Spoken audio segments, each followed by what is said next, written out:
Salut à tous, bienvenue pour tous ceux qui nous rejoignent sur Football Débrief les amis. Aujourd'hui on va décrypter la finale de la Ligue des Champions. Football débrief. Voilà, débriefer. Football débrief. Voilà, la finale de la Ligue des Champions entre la Juventus et le Real. Vous êtes très nombreux à attendre cette vidéo et bien on va la faire bien évidemment sans plus tarder. Comme vous le voyez, voilà, on a mis la petite image d'illustration entre la Juventus et le Real de Madrid pour cette finale à Cardiff 2017 de cette Ligue des Champions. Et on va sans plus tarder commencer à la compo. Je te laisse faire le Real de Madrid, je fais la Juventus. Alors en gardien, on a Giannelli, Buffon. John Luigi Buffon. En défense centrale, Barzagli, Bonucci, Chiellini, ça c'est du classique. Défense à 3 donc. Voilà, Dani Alves, Pjanic, Khedira avec Alexandro, Dybala en 10 et le duo de buteurs Higuaín, Mandzukic. Et de l'autre côté, avec un entraîneur Massimiliano Allegri. De l'autre côté, entraîneur Zizou, avec dans les cages Keylor Navas, une défense à 4 composée de Marcelo, Varane, Ramos et de Carvajal, un milieu récupérateur Casemiro, 3 milieux centraux un peu offensifs qui sont Modric, Isco et Toni Kroos, et 2 buteurs Cristiano Ronaldo et Karim Benzema. Sans plus tarder, on va donc passer aux stats du match avec une possession de 56,4% pour le Real de Madrid contre 43,6% pour la Juve. Je te laisse faire la stat de tir. Les tirs, il y en a eu 18 côté Real et seulement 9 côté Juventus. Il y a eu 5 tirs cadrés pour le Real, 4 pour la Juventus. Le Real a fait 519 passes contre 400 pour la Juventus. En termes de passes réussies, il y a eu 462 passes pour le Real sous un taux de 89% de réussite. Et pour la Juve, je sais pas si tu l'as fait. Pour l'instant, je ne l'ai pas fait pour la Juve. 324 passes réussies pour un taux de réussite de passe de 81%. Donc domination en termes de pourcentage en passes réussies du Real de Madrid. Au niveau des hors-jeux, il y en a eu 3 côté de la Juventus contre un seul côté du Real. C'est quand même très peu d'hors-jeu du côté du Real. C'est vrai qu'on n'en a pas beaucoup vu. Ouais, c'est vrai. Un corner partout entre la Juve et le Real.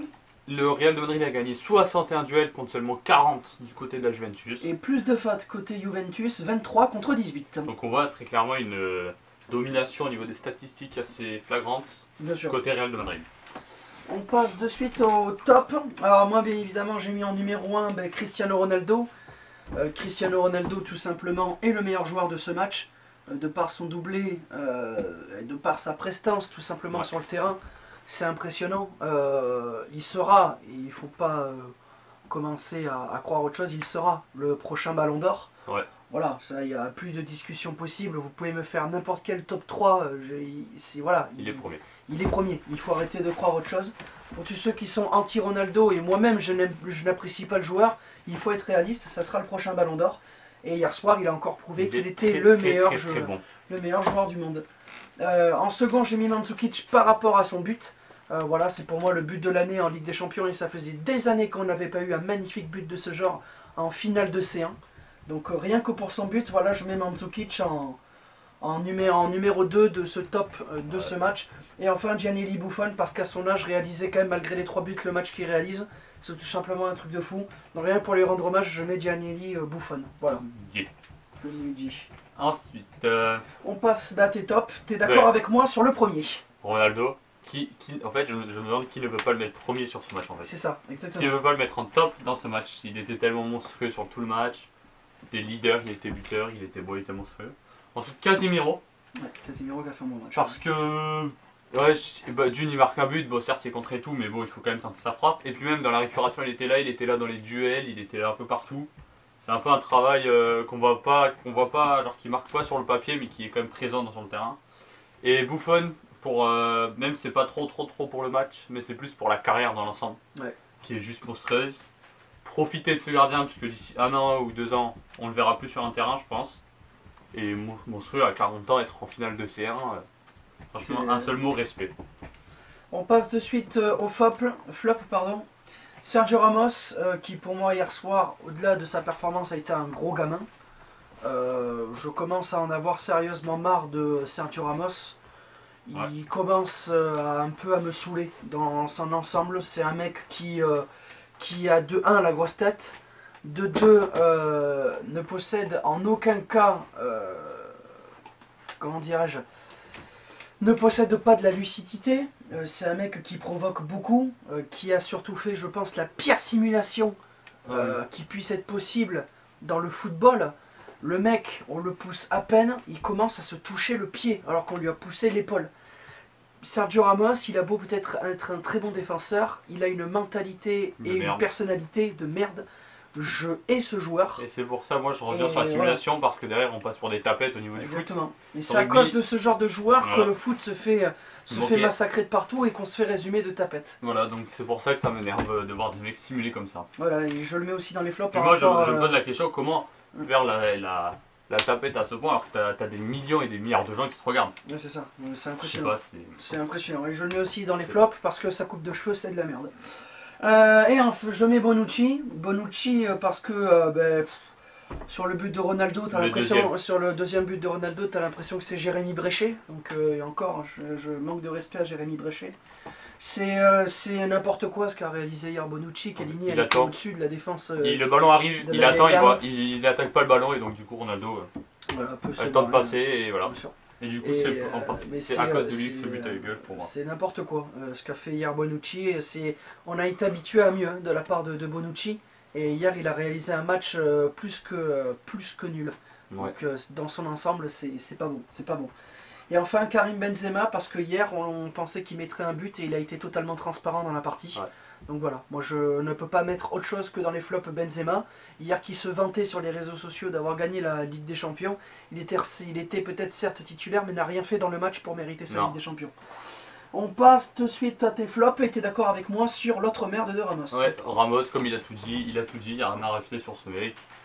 Il a fait de bonnes interventions mais c'est sa mentalité qui m'a énervé tout le match. Sa simulation surtout qui a été la cerise sur le gâteau.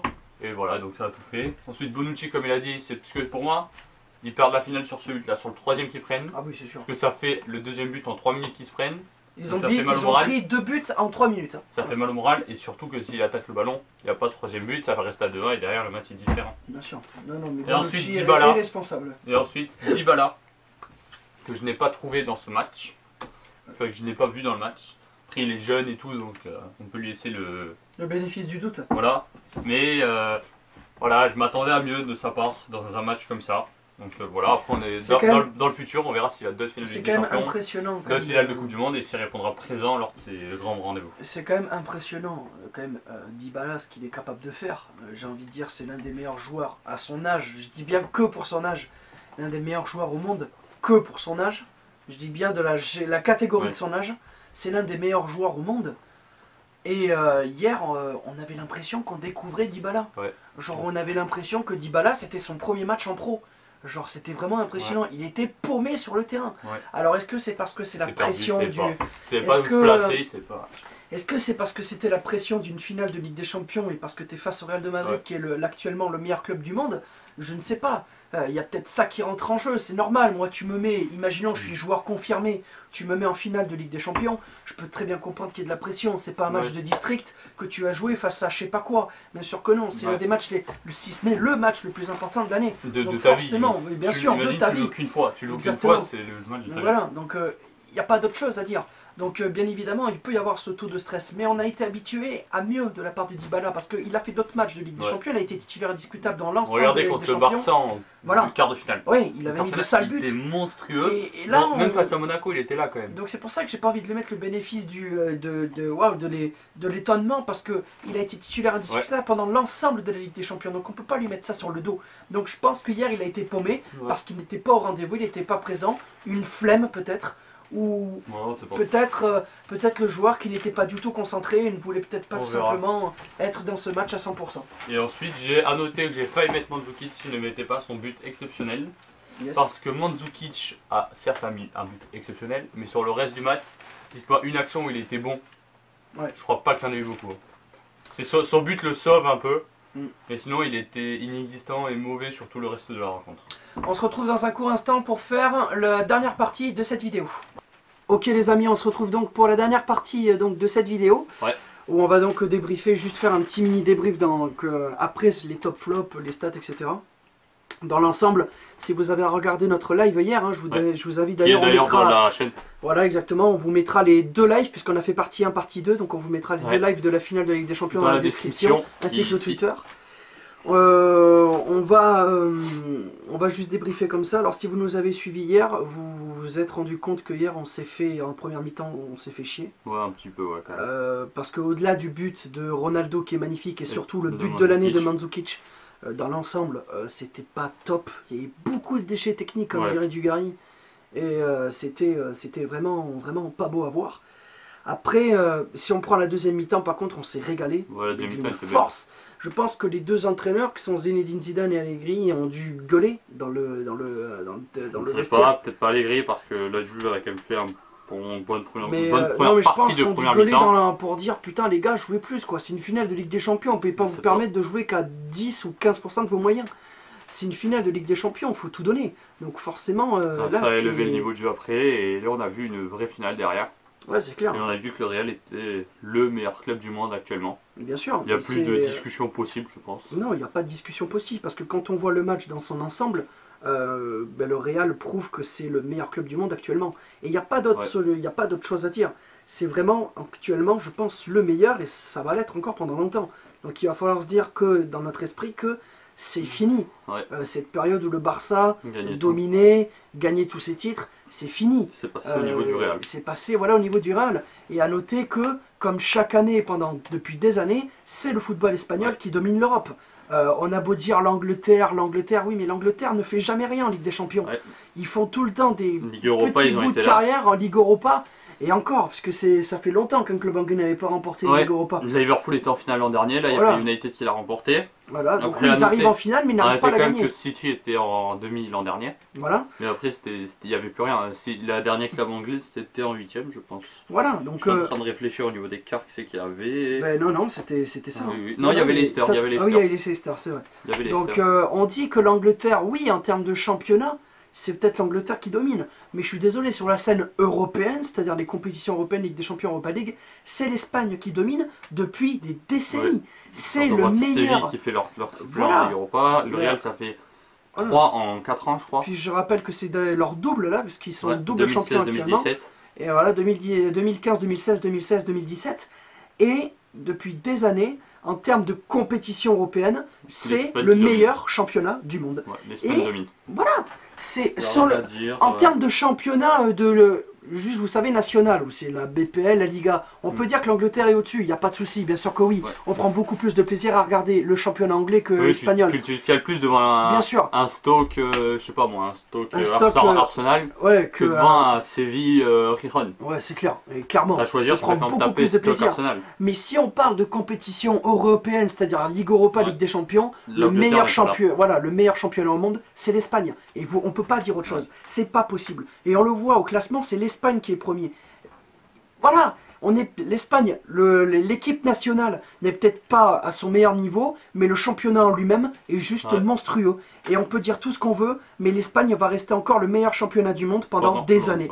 Pendant des années. Et voilà. Et parce que ça va chaque année se jouer entre l'Atlético, le Barça et le Real pour la Liga. Ils sont sur la pente descendante en ce moment. Oui, voilà. Et que je pense que ça va continuer pour l'Atlético en plus avec leur interdiction de recrutement. Donc je pense que l'Atlético ne vous attendez plus à aller voir gagner un championnat pendant longtemps ou d'aller loin en Ligue des Champions. Parce que certes ils sont allés en demi-finale. Mais on a vu face au Real, ils étaient pas là. Certes ils ont failli faire une remontée au match retour, je sais pas quoi. Mais même tu prends pas 4-0. Il va y avoir de gros soucis financiers pour l'Atlético qui ne peut pas recruter. Donc on va voir comment ça va se dérouler l'Espagne dans les compétitions européennes. Mais en attendant, le Barça et le Real est toujours au-dessus pour dominer. Séville est toujours là quand il faut pour les Ligues Europa, même si en ce moment c'est United qui l'a remporté. L'Espagne est au-dessus. En même temps, Séville est en huitième de finale bien sûr. De Ligue des Champions. Bien sûr. Et je rappelle qu'avant United, il sortait d'un triplé de Ligue Europa, Séville. Donc voilà, c'est l'Espagne qui domine. Le dernier volet. Voilà, exactement. Donc bon voilà les amis, j'espère que cette petite vidéo vous aura plu du débrief entre la Juve et le Real, c'est le retour. Vous aurez une vidéo dans la semaine concernant les transferts et rumeurs. Officiel, transfert voilà, on vous la mettra, même les entraîneurs. Ouais, on vous la mettra soit mercredi ou jeudi, on verra. Et d'ici là, portez-vous bien les amis, on se retrouve mercredi ou jeudi pour la vidéo transfert. Et d'ici là, n'oubliez pas de regarder nos 2 lives de la finale de la Ligue des Champions. Et vous pouvez vous abonner dans le Twitter qui est également dans la description. Merci à tous, et à la chaîne YouTube si vous voulez. Voilà, abonnez-vous, likez, partagez, commentez, ça fait toujours plaisir pour qu'on soit plus nombreux. On est actuellement 205 abonnés, merci à tous. Et on se retrouve très prochainement sur Football Débrief. Salut!